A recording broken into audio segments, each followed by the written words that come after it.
Bonjour à tous et merci de suivre les 13h de la télévision du Burkina. Voici les titres. Le président du Faso, cinéphile d'une soirée au FESPACO, Roch-Marc Christian Kaboré, a suivi hier au Ciné Nerwaya le film La forêt du Niolo du réalisateur burkinabé Adama Rwamba. Cela faisait 20 ans qu'un président du Faso ne s'y était pas rendu. En Algérie, Abdelaziz Bouteflika célèbre ses 80 ans sur fond de polémique sur sa santé. Affaibli par un AVC depuis 2013, le président algérien a annulé une visite de la chancelière allemande en Algérie en début de semaine. C'est un acte d'encouragement à l'endroit des cinéastes burkinabés et africains. Le président du Faso a suivi hier au Ciné Nerwaya le long métrage du réalisateur burkinabé Adama Rwamba. La forêt du Niolo retrace la cupidité de l'homme qui se fait souvent au détriment de l'homme et de l'environnement. Plus de détails avec Jean Zongo et Draman Guéné. 20 ans après le passage d'un président du Faso au Ciné Nerwaya, voici Roch-Marc Christian Kaboré dans la première salle privée de projection du Burkina.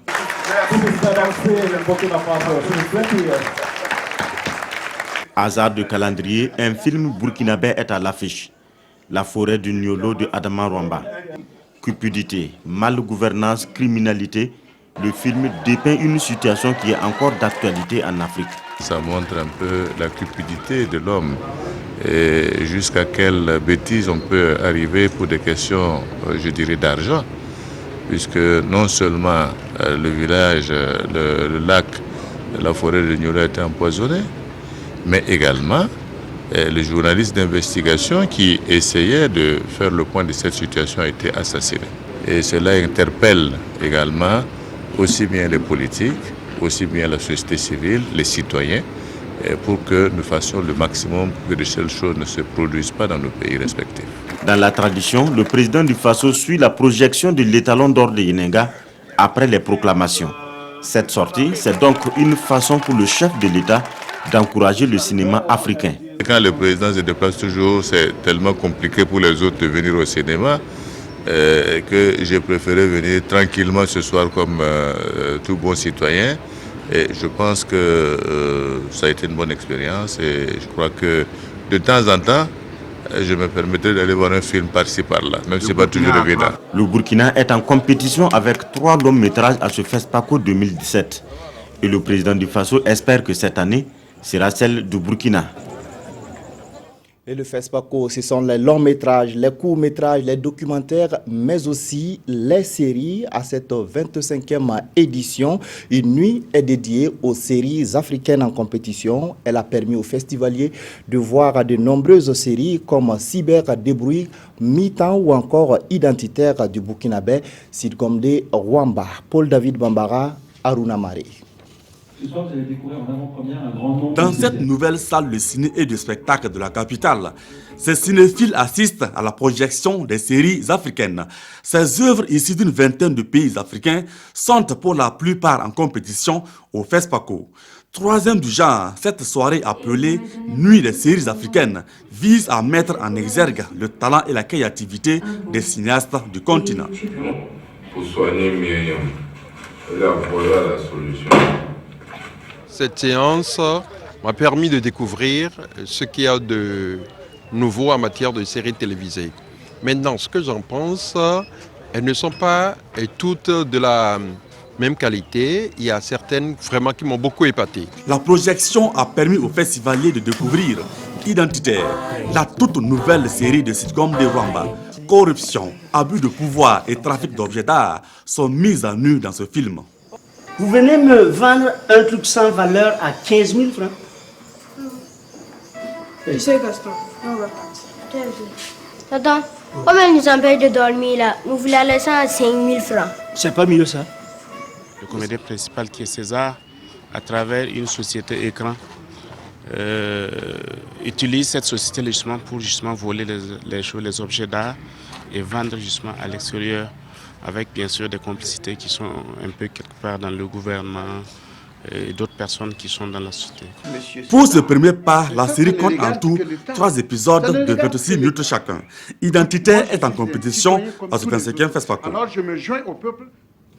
Et puis la clôture du FESPACO, c'est demain au Palais des Sports de Ouaga 2000. Seydou Boro, le chorégraphe burkinabé et son équipe sont à pied d'œuvre pour offrir au public une belle cérémonie de clôture. Yiki, c'est le nom du spectacle qui sera offert. Un avant-goût avec Jean-Eudes Bayala et Aruna Maré.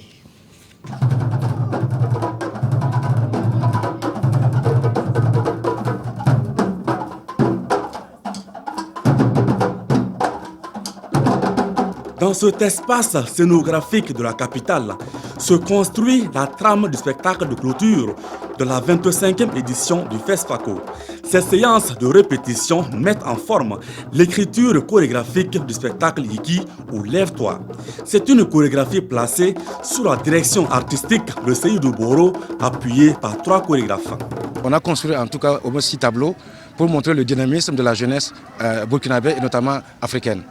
Et dans ce travail-là, c'est comment est-ce que les formes de danse peuvent se rencontrer, l'écriture urbaine qui se trouve à l'intérieur, les danses chorégraphiques et notamment nos danses. Sur le projet travaillent plus d'une centaine de danseurs et musiciens.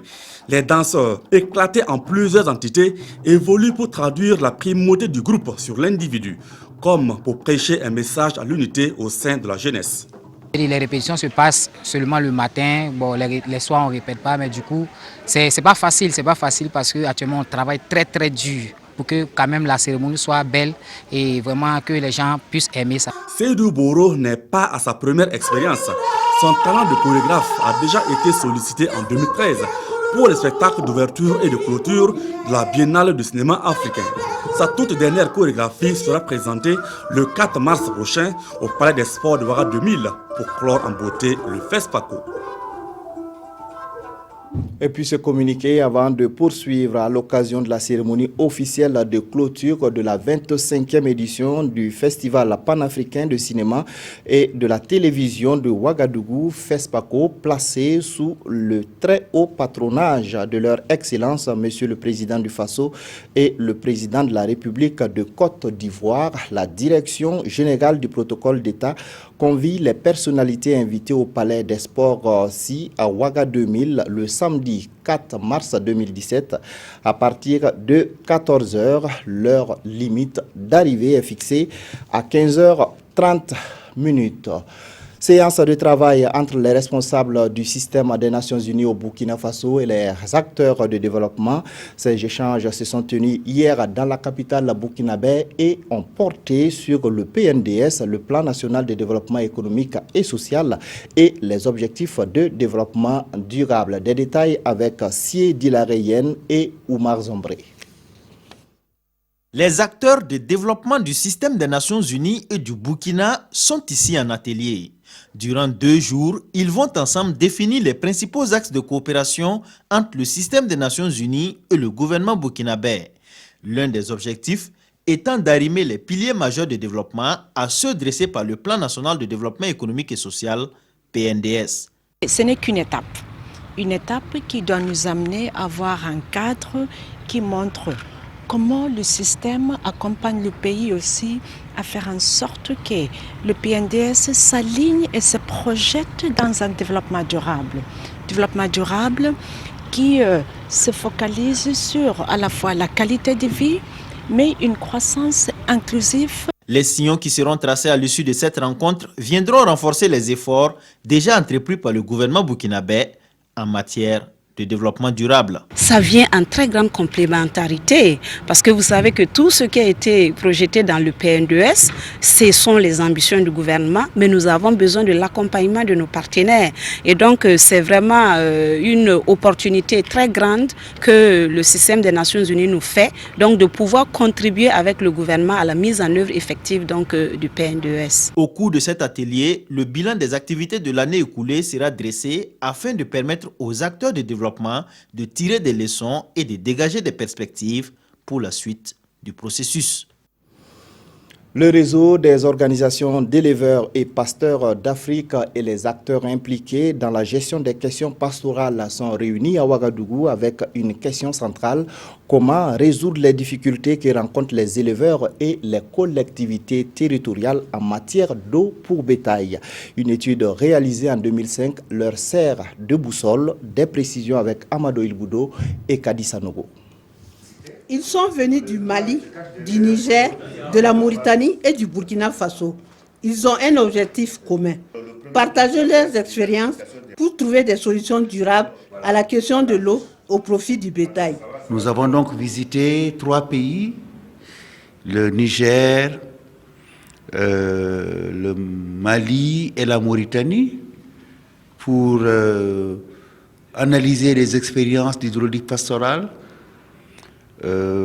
identifier les facteurs de succès et d'échec, en tirer des enseignements qui nous permettront aujourd'hui de formuler des messages à l'endroit des décideurs politiques du Sahel et de l'Afrique de l'Ouest. Les partenaires du réseau des organisations d'éleveurs et pasteurs d'Afrique entendent accompagner le projet à travers leur soutien technique et financier. C'est un programme intégral sur le pastoralisme. Il y a plusieurs composants.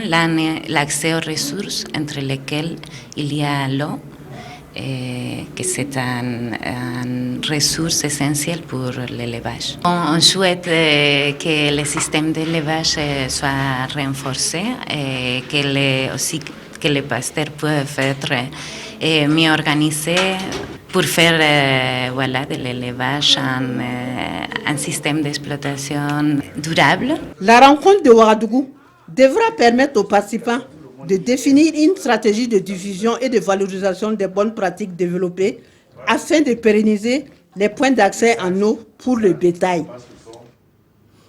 Elle est considérée comme le cacao du Burkina. La campagne de commercialisation de la noix d'acajou est officiellement lancée depuis mardi dernier. Les producteurs vont pouvoir mettre sur le marché des milliers de tonnes de ce produit prisé sur le marché international. C'est le ministre des Transports qui a présidé la cérémonie de lancement à Banfora. Drissa Traoré, Karim Sissé. C'est parti officiellement pour la campagne 2017 de commercialisation de la noix d'acajou au Burkina. Une campagne dont le top de départ a été donné ici à Banfora par le ministre en charge du transport. Cette année, le lancement s'effectue alors que le prix d'achat de l'anacarde n'est pas fixé. Aujourd'hui, il faut dire que au Burkina, nous semblons être les plus chers de la sous-région, malgré notre éloignement du port. Il faut arriver à comprendre le marché de la noix de cajou. On peut fixer un prix et demain, 1 heure après même, les prix vont changer. Pourquoi? Parce qu'il y a un certain nombre d'acteurs sur le terrain qui ont des divergences. Et pourtant, la noix d'acajou, selon les différents intervenants, est le 3e produit agricole d'exportation du Burkina, après le coton et le sésame. La filière est non seulement créatrice d'emplois, mais également génératrice de revenus. Et si rien n'est fait pour sa promotion, le pays pourrait perdre d'énormes devises. Toutes les unités de transformation, les prendre individuellement, emploient au minimum 300 femmes.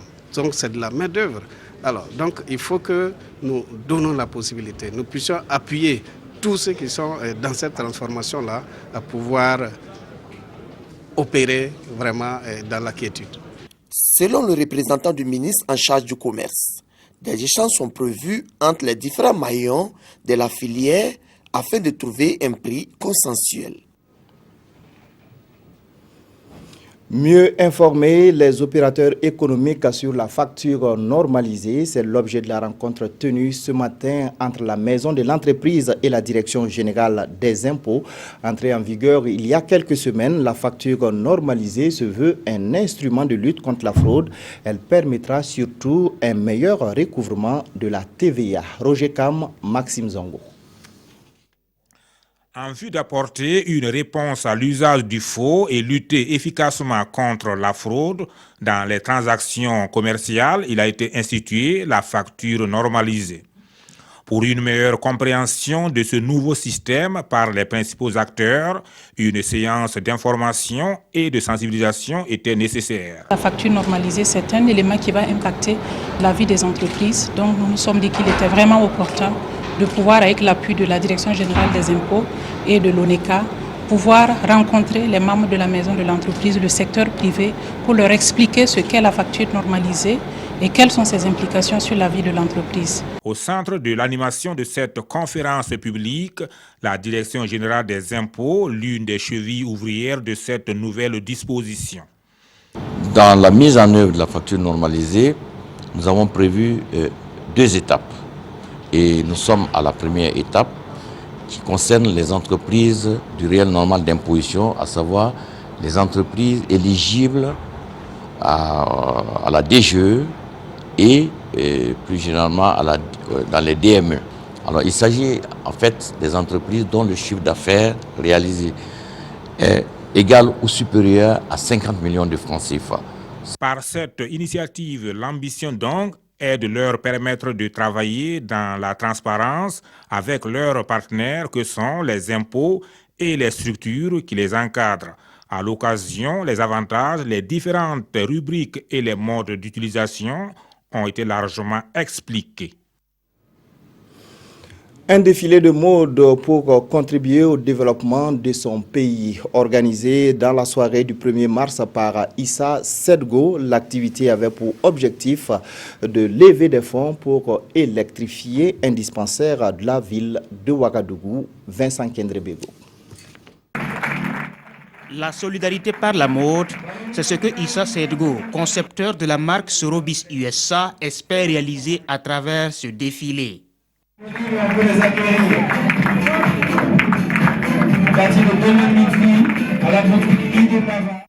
Après 17 ans passés loin de son pays natal, il est de retour avec sa collection dénommée Collection Saponné.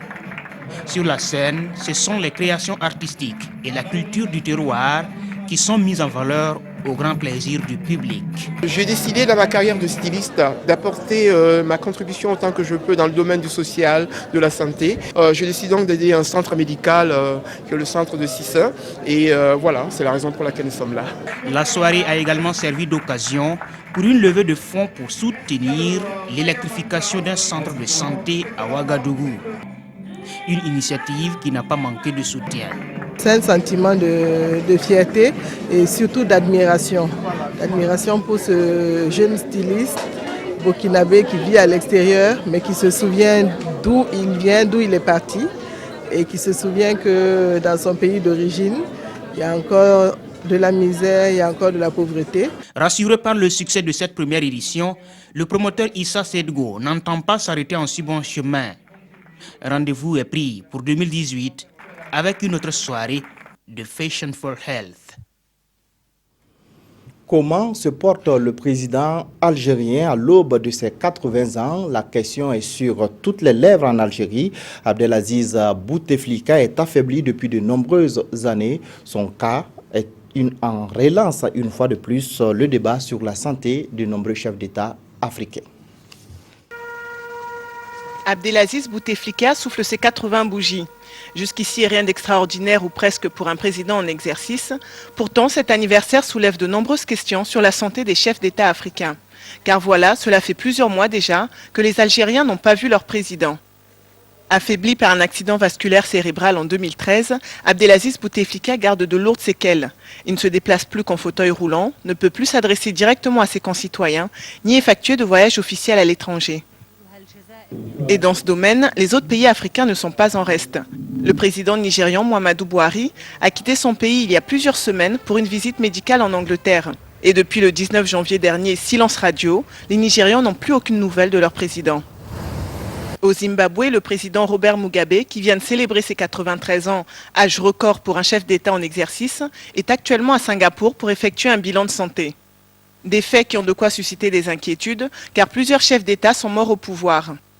On se souvient du président togolais Yadema, mort en 2005, du Gabonais Omar Bongo Ondimba, décédé en 2009, ou encore de Yar'Adua du Nigeria, décédé en 2010. Certaines constitutions, comme celle du Niger, prévoient pourtant que les candidats à la présidence jouissent d'une bonne santé. Car dans certains pays africains, la mort d'un chef d'État au pouvoir est susceptible d'entraîner une instabilité politique. La 25e édition du FESPACO et la visite du président gambien au Sénégal sont les principaux sujets traités dans le quotidien de ce vendredi. La revue de presse est avec Aimé Solange Guigma. À une journée du club de clôture de la 25e édition du FESPACO, la question qui taraude l'esprit des journalistes est qui décrochera le Saint Graal de la Biennale au soir du 4 mars 2017, comme nous l'indique aujourd'hui au Faso, qui d'ailleurs rappelle la liste des 20 films en compétition. Selon l'observateur Palga, 3 films pourraient être dans le tiercé gagnant.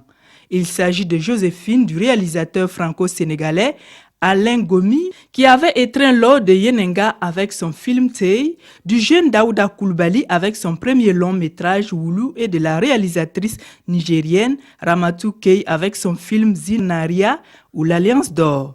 Mais en attendant le pronostic du jury, silence ça tourne toujours dans les colonnes de Sidoya. Regard sur l'actualité internationale, Adama Barrow à Dakar. Il avait promis et c'est chose faite depuis hier, indique l'observateur Palga. Pour aujourd'hui au Faso, cette visite d'État de Barrow à Dakar était presque une obligation. Il est de la normalité qu'ils disent de vive voix un merci bien franc, bien profond à son mentor et son protecteur titulaire, insiste ce journal, mais également une occasion renchérit le pays de sortir la coopération bilatérale de la zone de turbulence. Toutefois, nuance-t-il, le nouveau successeur de Yaya Jammeh a tout intérêt à faire preuve d'une certaine lucidité dans son penchant pour Macky Sall pour ne pas donner l'impression d'être le valet de celui-ci. Voilà qui met fin à l'actualité de la mi-journée sur la RTV. Restez en compagnie de nos programmes. L'information revient à partir de 18h.